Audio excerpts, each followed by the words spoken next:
4 TV news पर और मैं हूं आपके साथ जूही सिंह और बात करेंगे मध्य प्रदेश छत्तीसगढ़ की खबरों की। मध्य प्रदेश के इंदौर में मोहन यादव ने सामुदायिक मध्यस्थता केंद्र का उद्घाटन किया और इस कार्यक्रम का आयोजन पुलिस कमिश्नरेट इंदौर और उच्च न्यायालय विधिक सेवा समिति के संयुक्त तत्वावधान में किया गया। इस अवसर पर मुख्यमंत्री मोहन यादव ने कहा कि सरकार की कोशिश है कि गांव में भी वैसा ही आत्मीय और सहमति आधारित माहौल बने जैसा कि पारंपरिक पंचायत पद्धतियों में देखने को मिलता है। और उन्होंने कहा कि वर्तमान समय में समाज को आत्मीयता और समरसता की आवश्यकता है और सरकार सुशासन की ओर निरंतर बढ़ रही है। मुख्यमंत्री ने यह भी कहा कि विवादों का हल स्थानीय स्तर पर आपसी समझ और संवाद से निकलना चाहिए जिससे समाज में शांति और न्याय सुनिश्चित हो सके। हमारा कल्चर है, यहाँ तो नाटक चलता रहेगा, इसमें क्या बड़ी बात। ये छोटी सी बात है लेकिन ये लंबी बात है जिसमें से हम सबके बीच में आपने जो प्रयोग किया, सच में मैं आपके लिए ये कलेक्ट्रेट की आपने बात कही, निश्चित रूप से मां तो करेंगी, लेकिन ये हमारे नीचे तक गांव तक भी वो माहौल बने तो हमारी सरकार के द्वारा प्रयास रहेगा कि ये गांव के अंदर का भी जो आत्मीयतापूर्ण वातावरण है वैसे ही बनना चाहिए, उस तरह से ही बनना चाहिए जो पंचायत पद्धतियां हैं। क्योंकि ये बात सही है कि आज के इस दौर में इसी बात की आवश्यकता है, परस्पर आत्मीयता कैसे बनाए। मुकदमे बनने के बाद मुकदमों के आधार पर जो स्थिति बनती है वो छिपी नहीं है, लेकिन हम सब कुल मिलाकर जब सुशासन की तरफ चल रहे हैं, गुड गवर्नेंस की बात कर रहे हैं, तो ये मैं मान के रोसिया जी को बधाई देना चाहूंगा। आपके माध्यम से ये अच्छा बहुत सुखद वातावरण बना कि केवल पुलिस का मसला भी आपने जोड़ा, जुडिशरी के साथ में जो आपने अपना अनुभव भी था, और जिला प्रशासन इंदौर को बधाई देना चाहूंगा। और हम वो कोशिश करेंगे कि वास्तव में ये माननीय सचिव जी सामने जो बात कही है कि ये नीचे तक हर जिले तक कोशिश करेंगे प्रशासनिक।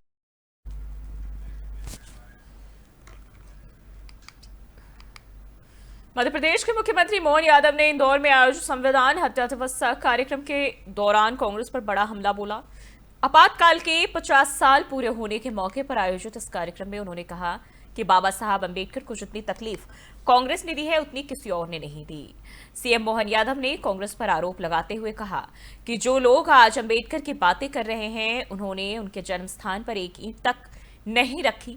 उन्होंने ये भी कहा कि आपातकाल के दौरान लोकतंत्र की हत्या हुई थी और संविधान के मूल अधिकारों को दबाया गया था।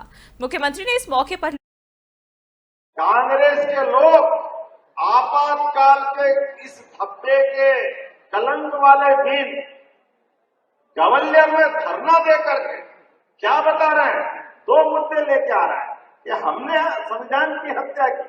अरे जो कानून को नहीं माने, संविधान में 75 से ज्यादा संशोधन उनके समय होते हैं और उल्टा बाबा साहब अंबेडकर को याद करते हुए बात कर रहे हैं।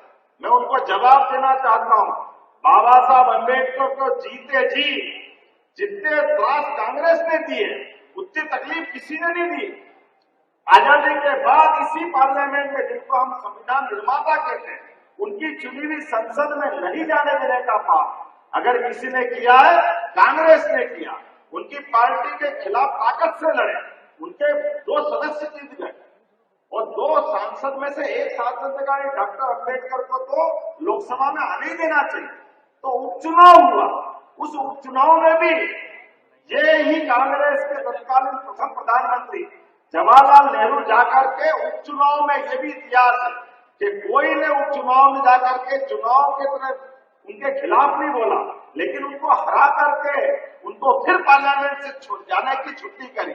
उतना ही नहीं, उनका जब शरीर छूट गया 1956 में, उनका देहांत हो गया, तो मरने के बाद भी पाप डॉक्टर अंबेडकर का दाह संस्कार दिल्ली में नहीं होना चाहिए। कांग्रेस के लोग आपातकाल के इस धब्बे के कलंक वाले दिन गवलियर में धरना दे।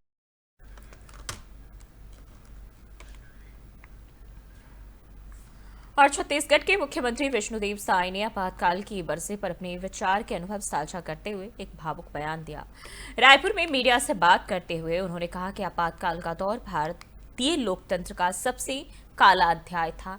उन्होंने कहा कि उनके बड़े पिताजी स्वर्गीय नरहरि प्रसाद साय को आपातकाल के दौरान 19 महीने जेल में रहना पड़ा और साथ ही उन्होंने कहा कि उस समय न सिर्फ मेरे परिवार को बल्कि देश भर के लाखों लोगों और परिवारों को अत्याचारों का सामना करना पड़ा था।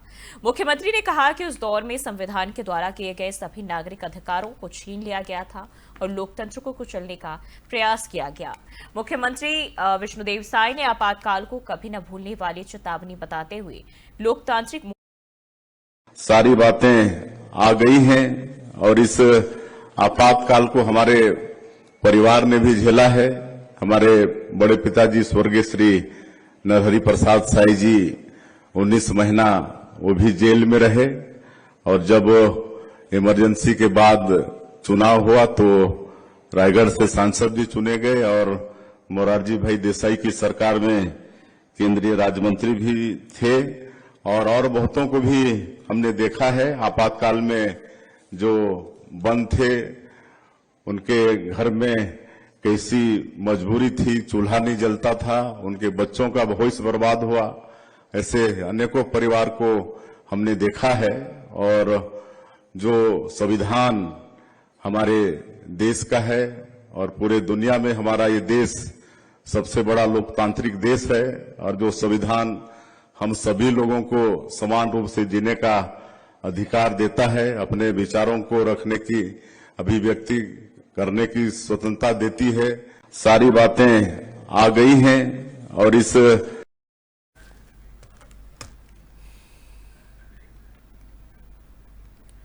और भोपाल में मध्य प्रदेश सरकार के मंत्री विश्वास सारंग ने प्रदेश कांग्रेस अध्यक्ष जीतू पटवारी के बयान पर तीखा हमला बोला। उन्होंने कहा कि कांग्रेस के नेताओं को बिना तथ्य के सिर्फ राजनीति चमकाने के लिए झूठे मुद्दे गढ़ने की आदत हो गई है और उन्होंने कांग्रेस पर हमला बोलते हुए कहा, न सूत न कपास, जुलाहो लट्ठम लट्ठा जैसी स्थिति कांग्रेस ने बना ली है। जिस मामले में कांग्रेस नेता पीड़ित बता रहे थे उसका पूरा वीडियो सामने आ चुका है। पुलिस जांच में मामला झूठा साबित हो गया। अब सवाल ये उठता है कि क्या कांग्रेस नेता अपने पद से इस्तीफा देंगे और क्या वे सार्वजनिक रूप से माफी मांगेंगे।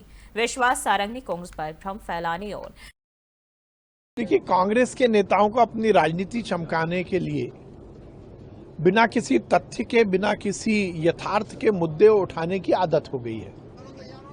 आप विपक्ष में हैं, यदि कोई गलती है तो निश्चित रूप से आप उसका ध्यान समाज की ओर आकर्षित कीजिए, मुद्दा उठाइए, पर जो है ही नहीं, ना सूत ना कपास, जुलाहों में लट्ठम लट्ठा, यथार्थ है नहीं। और ये घटना में मुंह की खानी पड़ी। कांग्रेस के नेता छाती ठोक ठोक कर कह रहे थे, अब स्वयं जिसको वो विक्टिम कह रहे थे उसका खुद का वीडियो सामने आ गया। प्रशासन की जो जांच है उसमें ये तथ्य आ गया कि ये मामला झूठा था।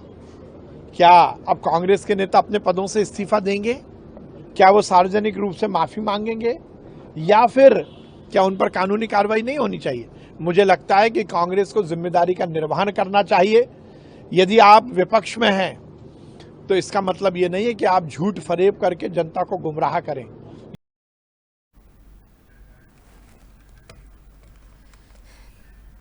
छत्तीसगढ़ के नारायणपुर जिले में सुरक्षा बलों और नक्सलियों के बीच मुठभेड़ की बड़ी खबर सामने आई है। अबूझमाड़ के घने जंगलों में जीआरजी और एसटीएफ की संयुक्त टीम ने नक्सल विरोधी अभियान के तहत सर्चिंग के दौरान 2 महिला नक्सलियों को ढेर कर दिया। घटनास्थल से एक इंसास राइफल, एक 315 बोर का हथियार और मेडिकल किट और बड़ी मात्रा में नक्सली सामग्री बरामद की गई। बस्तर रेंज के आईजीपी सुंदरराज के मुताबिक इलाके में मुठभेड़ अभी भी जारी है और पूरे क्षेत्र में सघन सर्च ऑपरेशन चलाया जा रहा है। सुरक्षा बलों को इस कार्रवाई में बड़ी सफलता हाथ लगी है, जिस इलाके में नक्सलियों की कमर तोड़ने में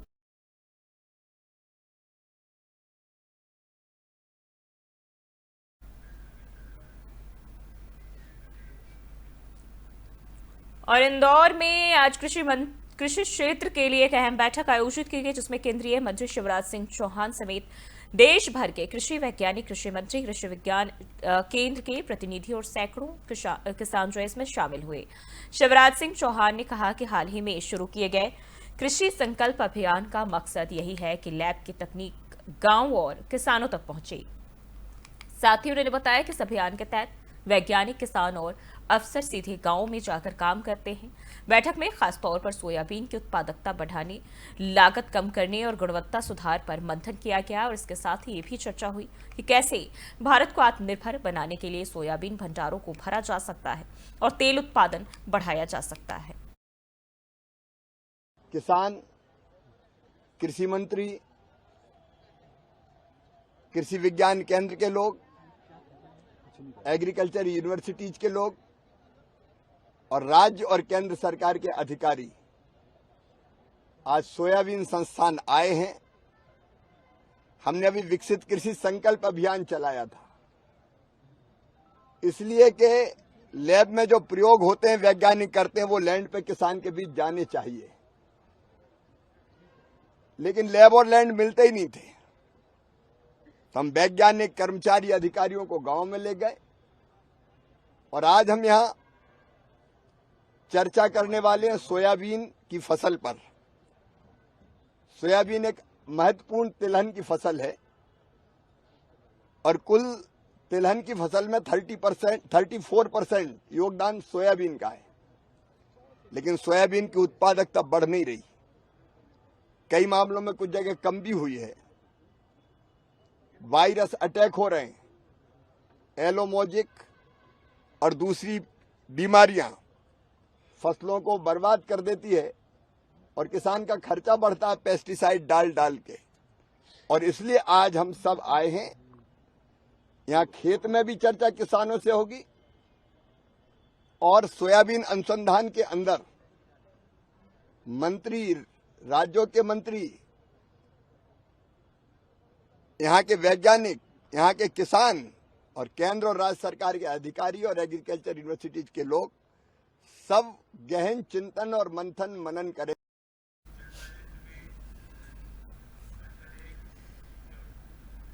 और छत्तीसगढ़ के मनेन्द्रगढ़ से कानून व्यवस्था को शर्मसार कर देने वाली तस्वीरें सामने आई। पूर्व नगर पालिका अध्यक्ष प्रत्याशी हेमलता सोनी के घर में घुसकर कुछ लोगों ने न सिर्फ मारपीट की बल्कि परिवार के बेटे के साथ बदसलूकी भी की है। और सबसे चौंकाने वाली बात यह है कि एफआईआर दर्ज होने के बावजूद मुख्य आरोपी हाफिज मेमन उर्फ कल्लू मेमन और उसके साथी अभी तक खुलेआम घूम रहे हैं।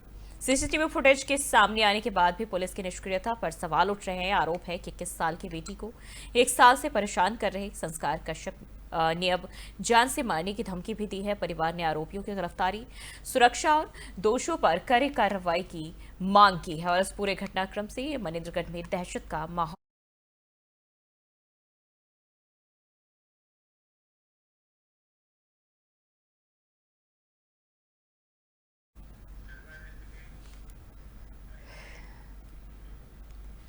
और छत्तीसगढ़ के जांजगीर चांपा जिले के नवागढ़ थाना क्षेत्र से एक बड़े ठगी का मामला सामने आया है। मुड़पार गांव के रहने वाले संतोष साहू पर दर्जनों ग्रामीणों से शेयर बाजार में पैसा दोगुना करने के नाम पर लाखों रुपए ठगने का आरोप है। बताया जा रहा है कि संतोष ने सुरेश साहू, सुखलाल कश्यप, राजेंद्र और दिलीप समेत कई ग्रामीणों और व्यापारियों को निशाना बनाया। संतोष ने फोन पे और गूगल पे से भारी रकम अपने खातों से में मंगवाई, जबकि कुछ लोगों से नकद रुपए भी लिए। सूत्रों के मुताबिक ठगी की कुल रकम 50 लाख रुपए से भी ज्यादा हो सकती है और ठगी का शिकार हुए लोग अब आरोपी के गोलमोल जवाबों से परेशान हैं। हालांकि इस मामले में अभी तक थाने में कोई औपचारिक शिकायत दर्ज नहीं।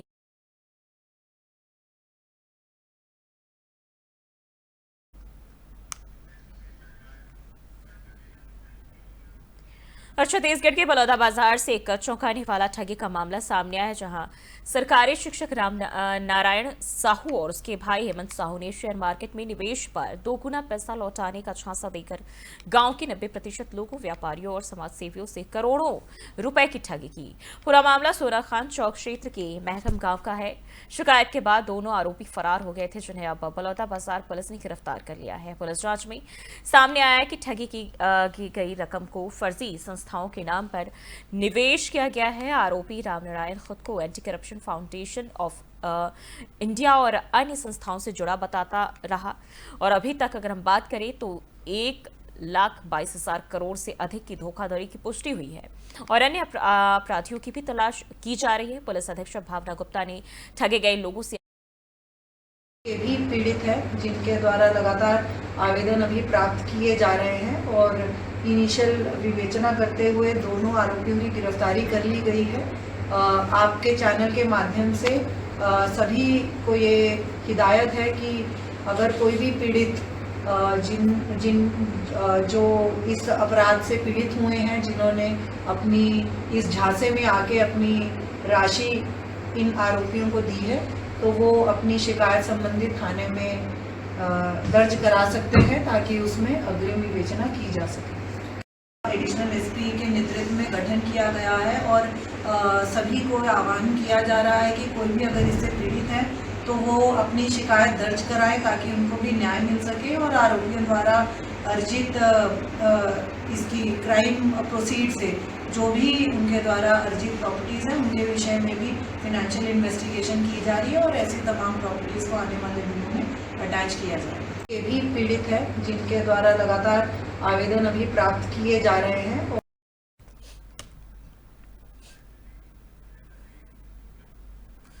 और जांजगीर चांपा जिले में माड़वा ताप विद्युत संयंत्र से जुड़े भू स्थापितों का आक्रोश अब सड़कों पर फूट पड़ा है।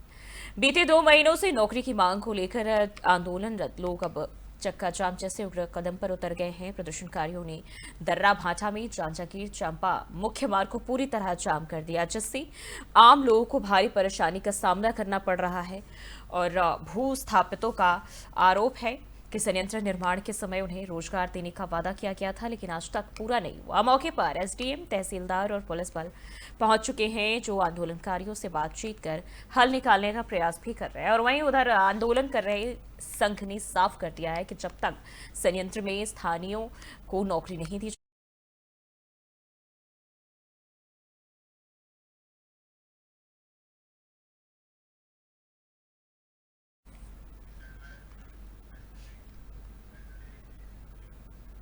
और छत्तीसगढ़ के डोंगरगढ़ से एक फर्जी योग गुरु के नाम पर नशे और अनैतिक गतिविधियों का बड़ा खुलासा किया गया है। तरुण अग्रवाल उर्फ सोनू, जो खुद को जटाधारी अंतर्राष्ट्रीय योग गुरु बताता था, दरअसल नशे का व्यापारी निकला। पुलिस ने उसके आश्रम पर छापा मारते हुए 2 किलो गांजा, वियाग्रा टैबलेट्स, नशीली गोलियां और सेक्स टॉय के 7 इंजेक्शन भी बरामद किए हैं। आश्रम में रात होते ही युवतियों का जमावड़ा लगता था। सूत्रों के मुताबिक उसका टारगेट खासतौर पर नौजवान थे। जब इसकी शिकायत पुलिस को मिलने लगी तो कार्रवाई की गई। और चौंकाने वाली बात यह रही कि इतनी बड़ी कार्रवाई होने के बाद भी ये खबर टीवी की कुछ डिबेट्स और कुछ बड़े चैनलों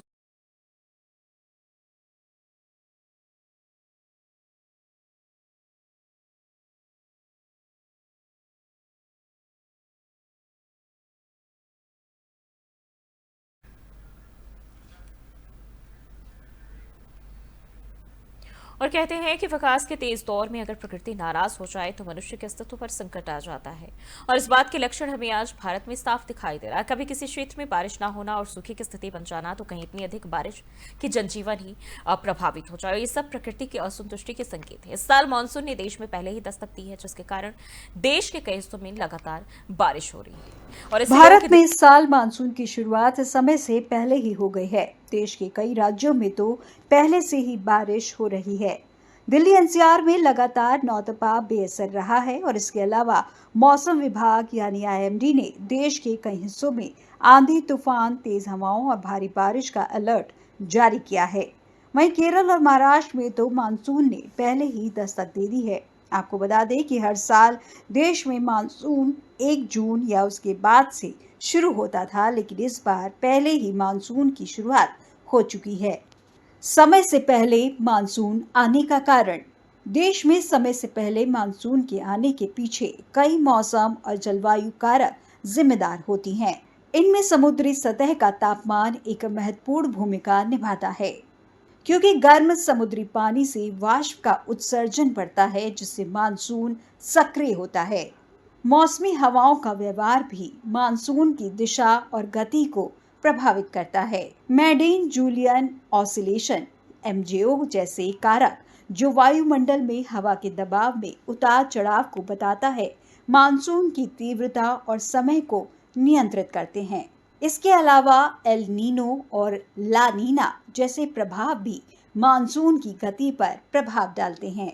वायुमंडलीय दबाव में बदलाव, जैसे उष्णकटिबंधीय क्षेत्र में उच्च या निम्न दबाव, मानसून को तेज या धीमा कर सकते हैं।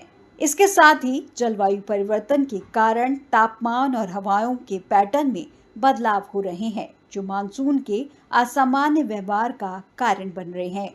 ये सभी कारक मिलकर मानसून के समय से पहले या विलंब से आने में भूमिका निभाते हैं। इसलिए मौसम विभाग लगातार इन प्रणालियों पर नजर रखता है। समुद्री सतह का तापमान।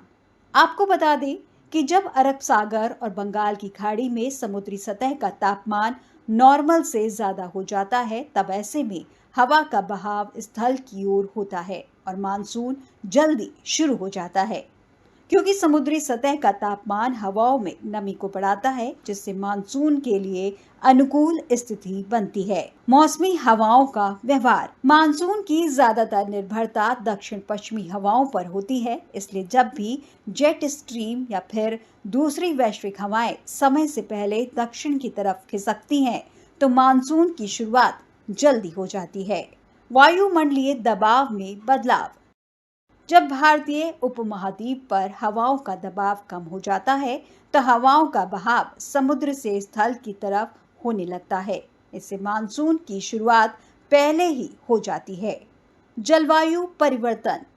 धरती पर तेजी से बढ़ रहे ग्लोबल वार्मिंग के कारण मौसम के पैटर्न में बदलाव हो रहा है, जिससे तापमान में बढ़ोतरी और बारिश के पैटर्न प्रभावित हो रहे हैं। इससे भी समय से पहले मानसून आ सकता है।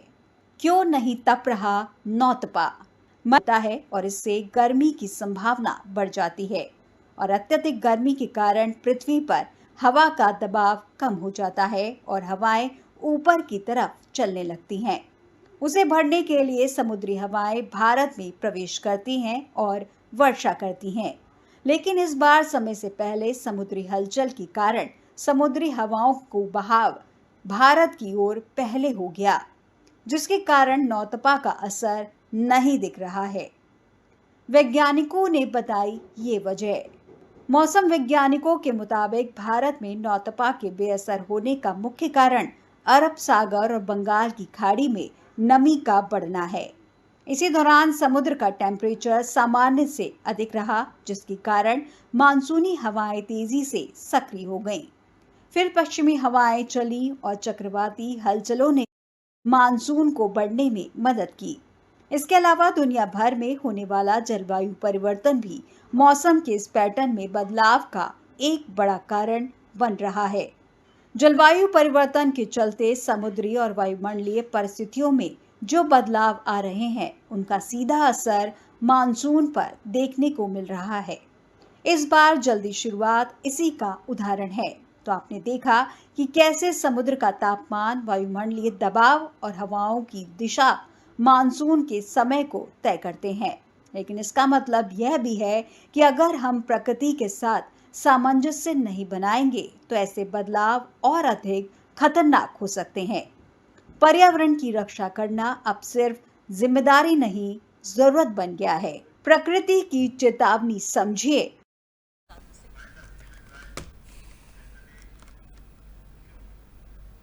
बुलेटिन में फिलहाल के लिए बस इतना ही।